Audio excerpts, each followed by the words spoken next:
Nelia Hutt. I'm a purpose and impact coach. What inspired you to help others? So, my story begins about 2005. My father passed away after a short stint with cancer. He had a rare form of liver cancer, and I was pregnant at the time. I was about 4 months pregnant.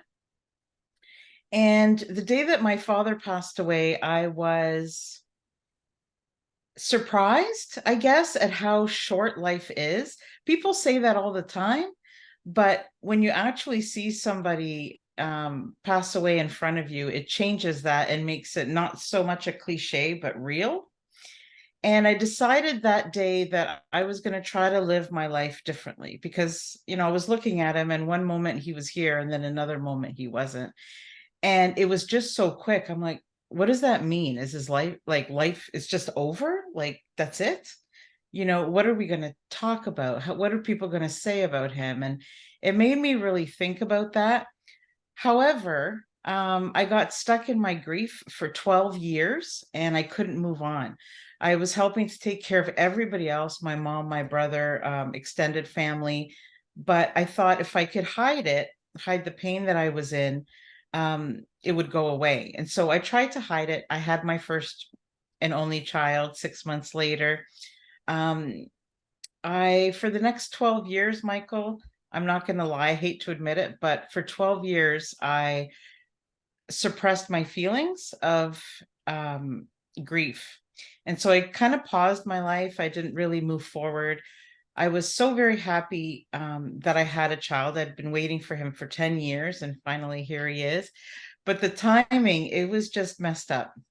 So that's how all of this started. And after those 12 years that I was stuck, my son, he was 6 during that time, and it started off actually when he was 6, so about 6 years into my journey. And he wanted to give back. He said, "Mom, do the homeless people, do they go to birthday parties? Do they get presents?" Because he had just come from a birthday party. And I said, "Well, sadly," I said, "I don't think they really celebrate their birthdays very much, or if they do, they don't really get gifts and parties, I don't think." So he said the next morning we were going to go do that. We were going to go and give these people gifts. And I said, "Well, I don't know. What do you want to give them?" And he was kind of like, "Well, maybe some balls or some toys." And I'm like, "Well, do you think they'd want some food maybe?" And so we did that. And we've been doing it. This is our 11th year. He's now 17. And it's amazing because children don't see obstacles, they just see, here's a need, let's do it. It's adults, when we get older, we're like, no, well, what are we going to do about this? And what are we going to do about that? And I remember I was very anxious and I was very depressed during that time. And I had some elements of PTSD through this journey. And that day when we went out, I did not want to go. It was minus 30. Huh. I don't know if I'm just north of Toronto. It was so cold. It was the end of November, and here he is trying to wake me up at 6 a.m. Plus, when you're depressed, you don't want to get up. You don't have energy. I was having a hard time functioning. But he dragged me out of bed, and I didn't want him to think that he couldn't come to me with these wonderful ideas. And as soon as the day was over and I had this first experience, it started to change me. It started to open my eyes as to what's possible. And I didn't have a lot of money to give, but I realized that day that giving can be free and kindness is free. And so that's really how it all started, was with my son. How does it feel for you for helping people?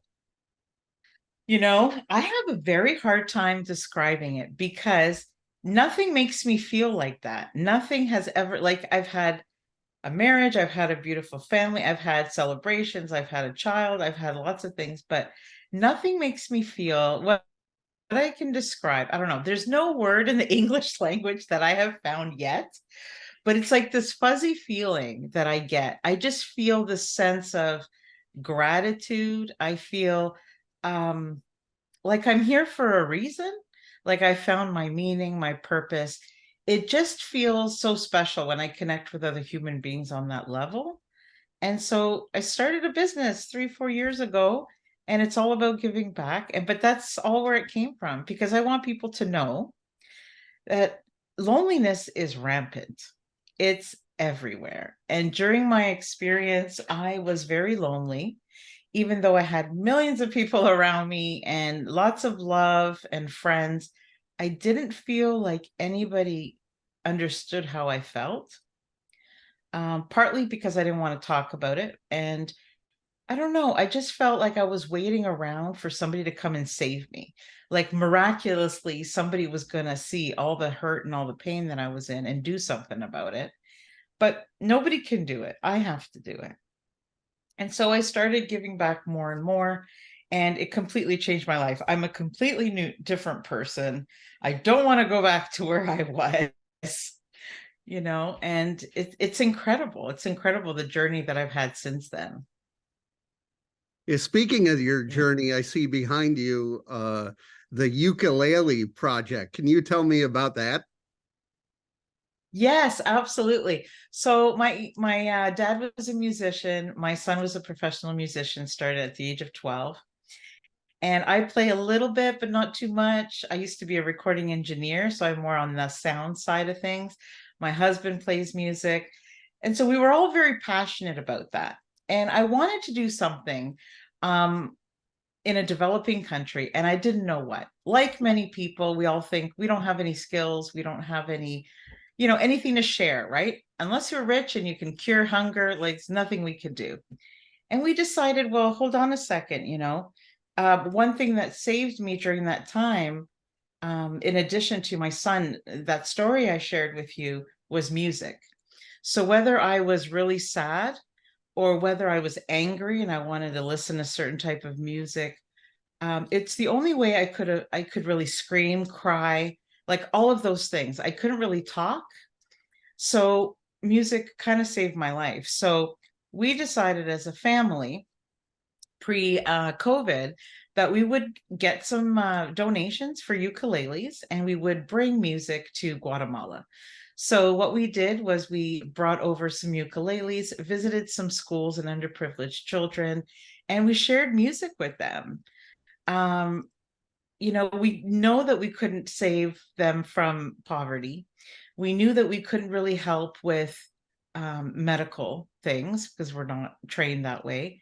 But I knew music, and we all played music, and it was something that I connected with, and so did my father. So I thought, well, why don't we help their mental health? Give them a place to put their feelings.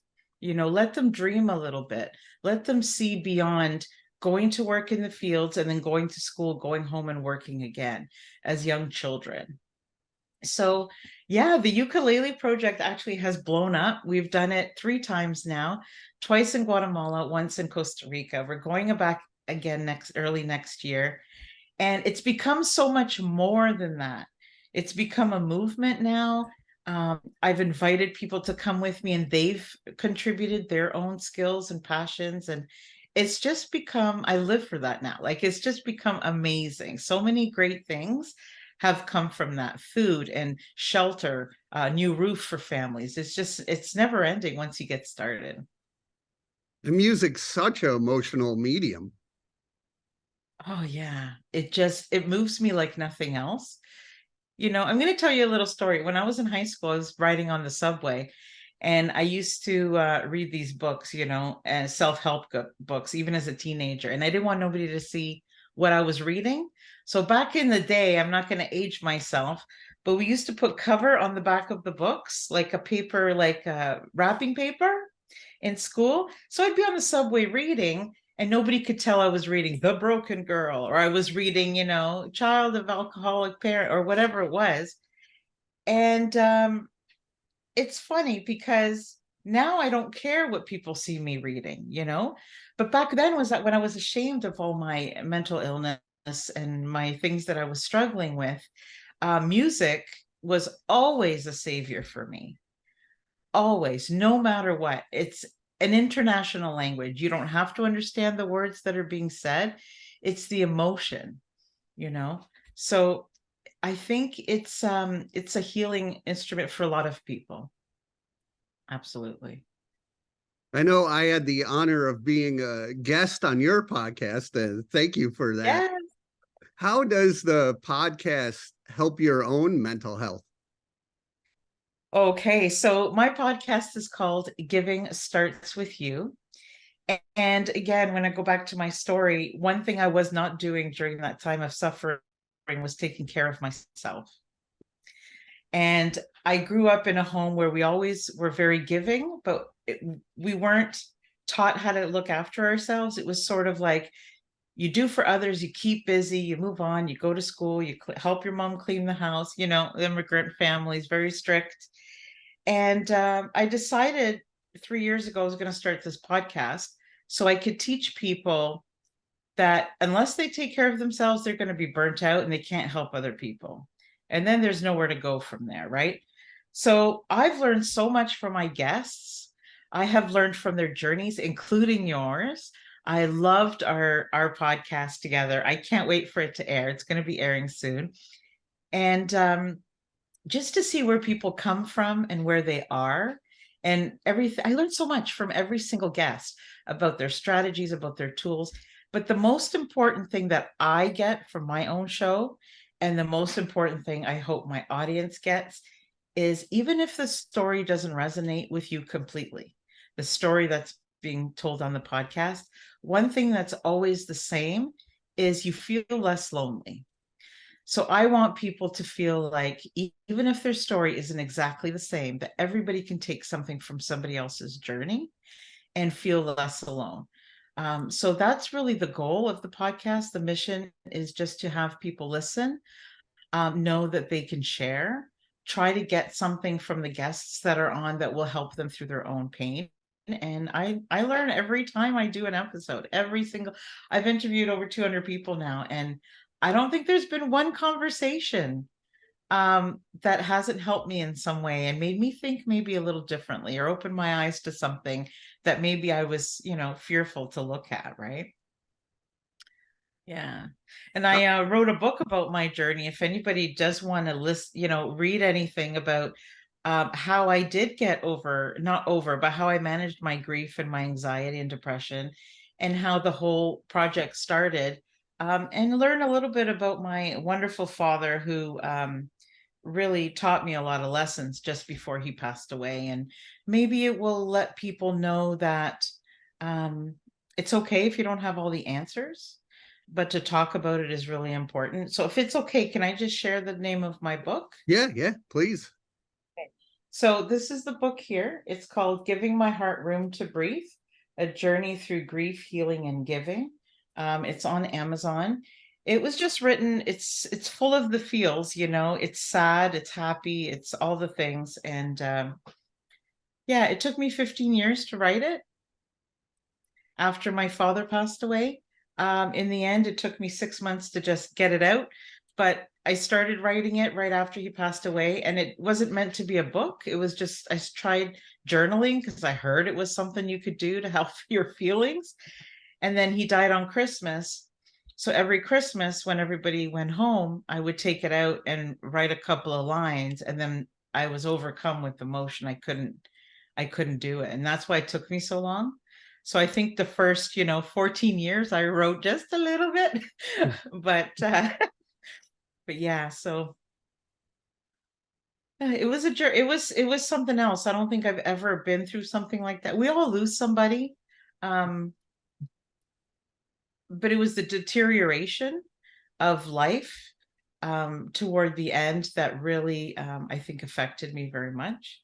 Um, yeah, and so I made a promise to myself that day that I would try to make my life, leave a legacy and make my life worth something more than just what I did as a job or just what I had in material things. I really wanted to teach my child who was going to be born, 6 months later, to have a good life. And so that's what I do now. I try to help people find meaning beyond what we all think is important. And it's really not at the end of our life. How are Yeah. you feeling now? I feel happy. I wasn't happy for a long time and I couldn't figure it out because I felt guilty because I'm like, I've got a wonderful husband. I've been married 27 years. My family's amazing. I have everything that I would want. I don't, I have food, I have everything that I need, but I just felt like I didn't belong anywhere. And I don't know, connecting with people and starting these projects really makes me feel like I have a reason to be here. I don't know how to explain that. It's like I said, like I'm getting goosebumps already just talking about it.